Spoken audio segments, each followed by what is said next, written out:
अस्सलाम वालेकुम नाज़रीन, एग्रीकल्चर ऑनलाइन में खुश आमदीद। नाज़रीन, आज हम बात करेंगे इस हवाले से कि ज़्यादा पैदावार लेने के लिए या ज़्यादा मुनाफा लेने के लिए ज़्यादा पैदावार होना ही काफ़ी नहीं है, बल्कि इसके लिए ये भी ज़रूरी है कि कॉस्ट ऑफ प्रोडक्शन को, यानी जो फसल उगाने पर अखराजात आते हैं उनको भी कम किया जाए, ये भी इंतहाई ज़रूरी है।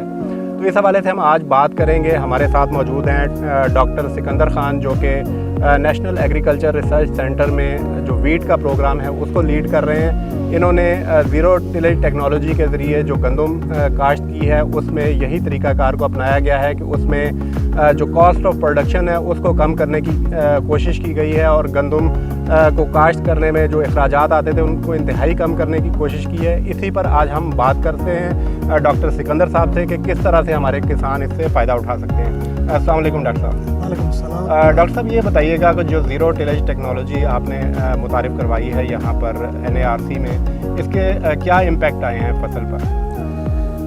ज़ीरो टिलेज टेक्नोलॉजी पे पूरी दुनिया में काम हो रहा है, साइंसदान इस पे काम कर रहे हैं। मुख्तलिफ़ क्रॉपिंग सिस्टम्स, क्रॉपिंग एरियाज़ के अपने अपने मसाइल होते हैं, मुख्तलिफ़ बेनिफिट्स या उसके अपने मसाइल भी होते हैं। जहाँ तक पाकिस्तान के अंदर गंदम है तो ये सबसे ज़्यादा रकबे पाकिस्तान में ये फसल काश्त की जाती है। ये मुख्तलिफ़ क्रॉपिंग सिस्टम काश्त की जाती है। मिसाल के तौर पर कपास के बाद भी गंदम काश्त की जाती है। काफ़ी एरिया के अंदर सबसे ज़्यादा इस क्रॉपिंग सिस्टम में गंदम काश्त की जाती है। जहाँ चावल रखता है खरीफ के सीज़न में, उसके बाद गंदम की फसल लगती है तो वहाँ पर भी काश्त की जाती है। तो पूरी दुनिया में मुख्तलिफ़ एरियाज़ के अंदर साइंसदानों ने काम किया कि ऐसे तरीक़ाकार पे काम किया जाए, काश्त ऐसे तरीके से काश्त की जाए जिससे हमारी कास्ट ऑफ प्रोडक्शन या ख़र्चा ज़मीन की तैयारी में जो आता है वो कम आए, ताकि फार्मर्स की इनकम बेहतर हो जाए और एनवायरनमेंट के लिए भी अच्छी हो। तो हमारा जहाँ तक ताल्लुक़ है, पाकिस्तान के अंदर तकरीबन 2.7 मिलियन हेक्टेयर पर पाकिस्तान में चावल की फसल काश्त की जाती है। जो हमारे मुख्तलिफ़ सूबा जात, जिसमें पंजाब है, सिंध है, बलूचिस्तान है या KP का मुख्तलिफ़ एरिया है, उसमें होती है। तो हमारे साइंसदानों ने सन 1980 की दहाई में इस चीज़ पे काम शुरू किया कि चावल वाले एरिया के अंदर चावल की फसल के बाद ज़ीरो टिलेज टेक्नोलॉजी को अपनाते हुए गंदम की काश्त करें। और दुनिया के एक बड़ा अहम और बहुत बड़ा रिसर्च सेंटर है CIMMYT, जो गंदम और मकई के हवाले से रिसर्च करता है, पूरी दुनिया की मदद करता है टेक्निकली और सीड के हवाले से।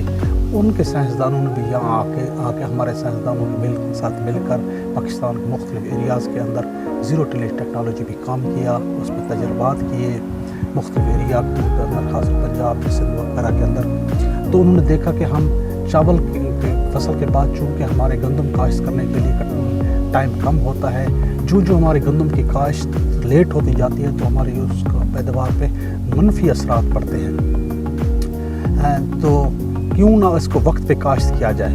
तो इस टेक्नोलॉजी के हवाले से काफ़ी तजर्बात किए और रिज़ल्ट से साबित हुआ कि हम इस टेक्नोलॉजी को अपनाते हुए ना सिर्फ अपना टाइम बचा सकते हैं बल्कि कास्ट ऑफ प्रोडक्शन भी कम कर सकते हैं। मिसाल के तौर पर जो ज़मीन की तैयारी करने पे, हल चलाने पे ख़र्चा आता है, वो इस टेक्नोलॉजी के ज़रिए हम बचा सकते हैं। क्योंकि इस टेक्नोलॉजी के ज़रिए हम ज़ीरो टिलेज ड्रिल, जो आजकल तो लेटेस्ट अब हैप्पी सीडर भी आ गए हैं या पार्क सीडर भी आ गए हैं, तो उसको इस्तेमाल करते हुए ड्रिल के अंदर खाद और बीज डालें और डायरेक्ट चावल वाले खेत में, जहाँ पहले चावल था, तो उसमें आप गंदम काश्त कर दें। यानी कि बग़ैर हल चलाए आप उसमें ड्रिल कर दें? जी बिल्कुल, उसमें बग़ैर हल चलाएं। इससे एक तो टाइम बच जाता है, टाइम पे सोइंग हो जाती है और ज़मीन की जो तैयारी पे ख़र्चा आता है वो भी बच जाता है। इस तरह इसके अलावा इसका फ़ायदा ये है कि हमारे एनवायरनमेंट के लिए भी अच्छा है, क्योंकि हम मुख्तलिफ़ सेक्टर्स जो है, मुख्तलिफ़ सेक्टर्स जो हमारे ग्रीन हाउस गैस इमिशंस में उनका जो कंट्रीब्यूट कर रहे हैं, मिसाल इंडस्ट्री है, गाड़ियाँ हैं, इसी तरह एग्रीकल्चर जो सेक्टर है, हमारा ज़राई शोबा है, ये भी ग्रीन हाउस गैस इमिशंस में इसका भी एक हिस्सा है। तकरीबन 25-30% कहा जाता है कि अंदाज़न इसका ग्रीन हाउस गैस इमिशन में एग्रीकल्चर। अच्छा डॉक्टर साहब, इसी पे अगर मैं ऐड करूं कि हमने ये देखा है कि मुख्तलिफ हमारे जो चावल के इलाके हैं, क्योंकि बहुत ये इशू भी है क्लाइमेट चेंज का, तो चावल काश्त करने के बाद हमारे किसान ये करते हैं कि जो स्ट्रास बचे होते हैं इसके चावल के, उनको आग लगा देते हैं, उससे भी काफ़ी ज़्यादा एनवायरनमेंट इश्यूज़ पैदा होते हैं। तो मेरा ख्याल है कि ये ज़ीरो टिलेज टेक्नोलॉजी जो आई है, इससे اس کو بھی کور اپ کرنے میں موقع ملے گا؟ اس کے لیے کافی تحقیق ہو رہی ہے اور کافی اچھا کام ہوا ہے، اور اب ہمارے پاس ٹیکنالوجیز اویلیبل ہے. اب اللہ کی مہربانی سے ٹیکنالوجی تیزی سے پھیل بھی رہی ہے ہمارے رائس ایریا کے اندر، رائس ویٹ بیلٹس کے اندر جہاں پہ بھی ہے فارمر اس کو اپنا رہے ہیں، کیونکہ یہ ریزیڈیو جلانے سے ایک تو ہمارے جو مختلف غذائی اجزاء ہوتے ہیں، نیوٹرینٹس ہوتے ہیں، کراپ ریزیڈیوز کے اندر ہوتے ہیں، وہ جل جاتے ہیں. زمین کے اندر جو بینیفیشل یا مفید کیڑے مکوڑے ہیں ان کو وہ جل جاتے ہیں، اور اس کے علاوہ یہ ہمارے انوائرمنٹ کے لیے بھی اچھا نہیں ہے، اور اس کا اوور آل امپیکٹ پھر ہمارے کلائمیٹ پہ آتا ہے، جا کے ہمارے گلیشیئرس پہ ہوتا ہے. تو پوری دنیا اسی چیز پہ کام کر رہی ہے کہ ہمارا انوائرمنٹ بھی سیف ہو، ہماری پروڈکشن بہتر ہو.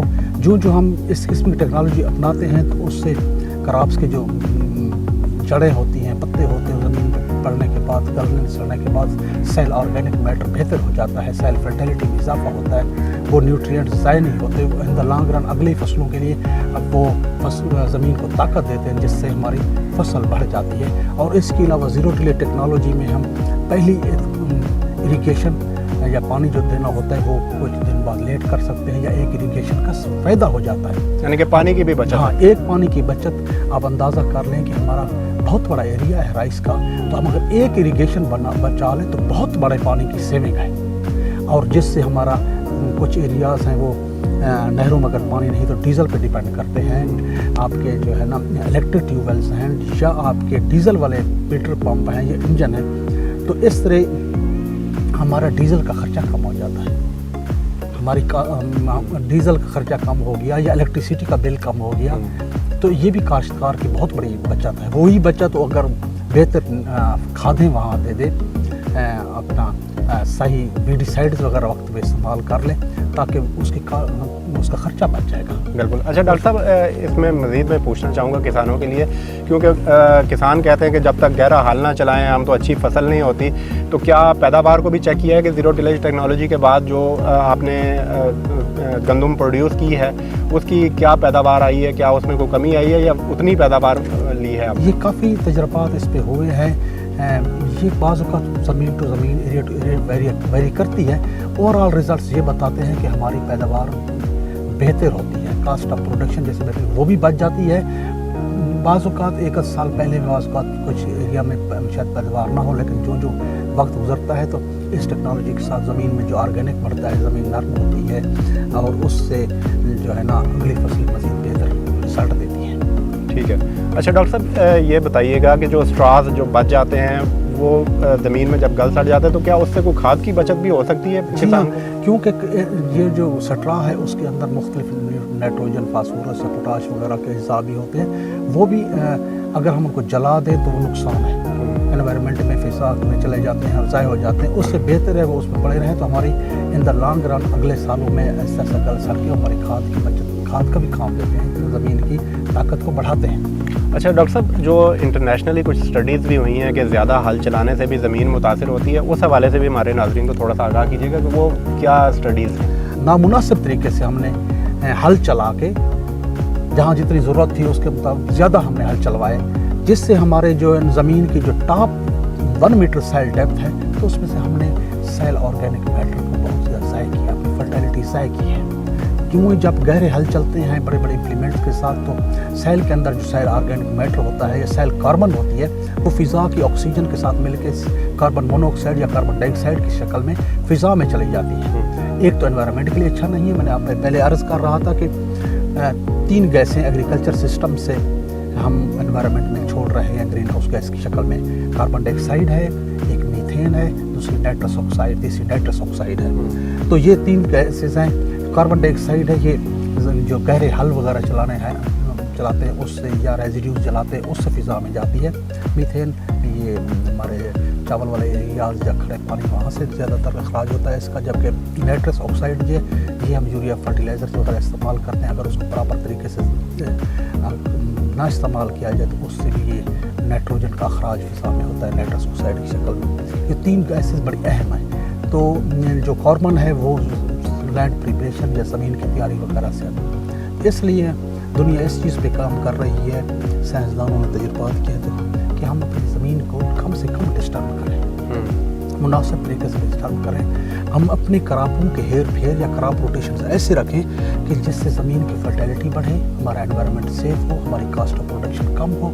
तो वो जो ना सिर्फ हमारे लिए फ़ायदा मंद है किसान के लिए, हमारे एनवायरनमेंट के लिए, हमारी फ्यूचर जनरेशन्स के लिए बड़ी अच्छी है। तो ज़मीन की सेहत अच्छी होगी तो हमारी फसलें अच्छी होगी, तो हमारी पैदावारें अच्छी होंगी, तो इंशाअल्लाह जिससे हमारी आबादी बढ़ रही है हमारे मुल्क की या पूरी दुनिया की, तो हमने इसी ज़मीन से अपने लिए खुराक पैदा कर ली है। अल्लाह ताला ने इंसान को अक्ल दिया है, शऊर दिया है, गौर करने का हुक्म दिया है कि गौर करो। तो इंसान कोशिश कर रहे हैं, साइंसदान इसमें लगे हुए हैं किस तरीके से हम अपनी ऐसे तरीके ईजाद करें जिससे हमारी पैदावारें भी बेहतर हों, हमारी ज़मीन की सेहत भी दायम रहे, बेहतर हो, और हमारा एनवायरनमेंट भी बेहतर हो। बहुत तो इस किस्म की टेक्नोलॉजी जो है ना, तो हम राइस एरिया के अंदर अपना के पैदावार भी बेहतर कर सकते हैं। टेक्नोलॉजीज अवेलेबल है काफ़ी ममालिक के अंदर। अब ज़ीरो टिलेज टेक्नोलॉजी है, इस किस्म की टेक्नोलॉजी पे बड़ा जोर दिया जा रहा है। फार्मर्स खुद अडाप्ट कर रहे हैं, ऐसे क्रॉपिंग सिस्टम लेके आ रहे हैं जिसमें फसलों का ऐसा हेर फेर हो जिससे हमारी फ़िज़ा मौजूद नाइट्रोजन वो ज़मीन के अंदर जज़्ब हो और ज़मीन की सेहत के लिए बेहतर हो। बहुत शुक्रिया डॉक्टर साहब, बहुत ही वैल्यूएबल मालूमात शेयर कर रहे थे डॉक्टर सिकंदर हमारे साथ। और उनका यही कहना है कि जो लेटेस्ट रिसर्च है उसमें यही कहा गया है कि जो ज़्यादा डिस्टर्ब ना किया जाए ज़मीन को, और कम से कम हल चलाकर अगर फसल हासिल की जा सकती है तो वो किया जाए, क्योंकि उसके ज़रिए ज़मीन की जो फर्टिलिटी है वो भी मुतासिर होती है। और इसके साथ ही साथ अगर कम हल चलाया जाएगा तो कॉस्ट ऑफ प्रोडक्शन कम करके भी ज़्यादा मुनाफा हमारे किसान हासिल कर सकते हैं।